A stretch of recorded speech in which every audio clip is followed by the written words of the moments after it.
If you asked random people, who created the Catholic Church, you'd hear all kinds of answers. Peter, the Pope, Constantine, Rome, or even, nobody knows. But what if the real answer is far clearer than most people think?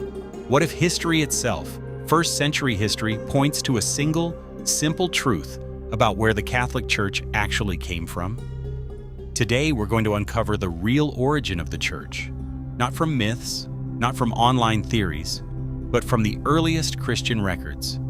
Stay until the end because the conclusion is something even many non-Catholic scholars agree on, and it changes the way we understand Christian history. Part 1. Jesus didn't leave a book.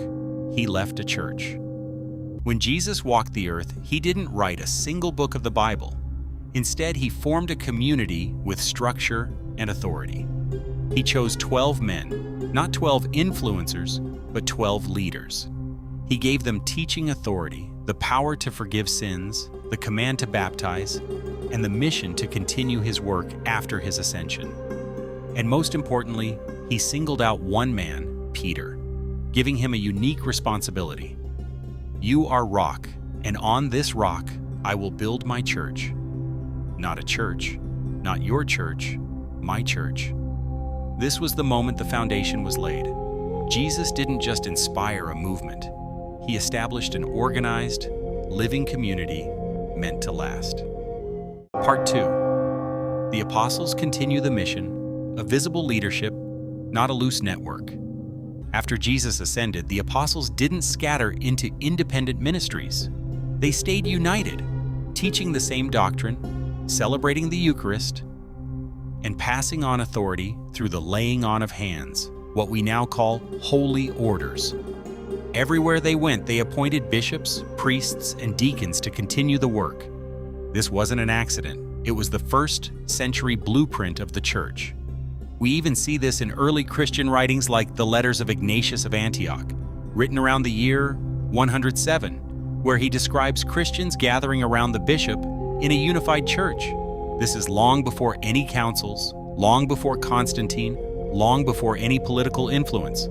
The Church already had hierarchy, liturgy, sacraments, and shared authority. It looked strikingly similar to what we now call the Catholic Church. Part 3.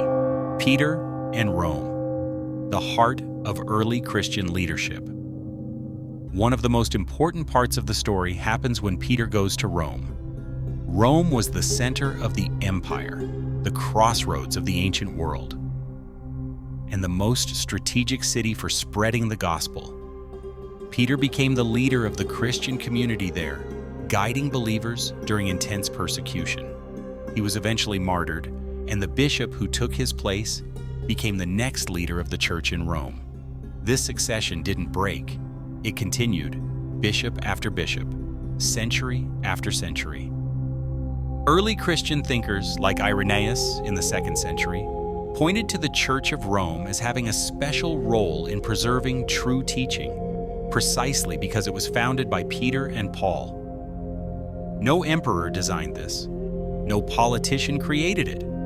It grew directly from the leadership Christ established. Part 4. The Constantine myth, why it's historically impossible. One of the most popular claims online is that Emperor Constantine invented the Catholic Church in the 4th century. But by the time Constantine was even alive, the Church had already endured 250 years of persecution, had bishops across the entire Mediterranean, celebrated the Eucharist identically, and held beliefs recognizable to Catholics today. Constantine didn't create the Church. He merely legalized what already existed. Christians before Constantine were baptizing, celebrating Mass, venerating martyrs, writing theology, and following the Bishop of Rome as Peter's successor, all without any political power. If anything, Constantine simply allowed the Church to breathe after centuries of hiding. When we step back and look at the historical evidence, Scripture, early Christian writings, and the lived reality of the first believers, the picture becomes very clear. The Catholic Church didn't suddenly appear in the Middle Ages and it wasn't created by an emperor or a council. It began with Jesus forming a community, appointing leaders, and giving them authority that didn't die with them. The apostles carried that mission into the world, and their successors preserved it, one generation at a time. Whether someone agrees with Catholic doctrine or not, history points to a simple truth. The Catholic Church traces its roots directly back to Christ and the apostles. And understanding that gives us a deeper appreciation of how Christianity survived, grew, and remained united for 2,000 years.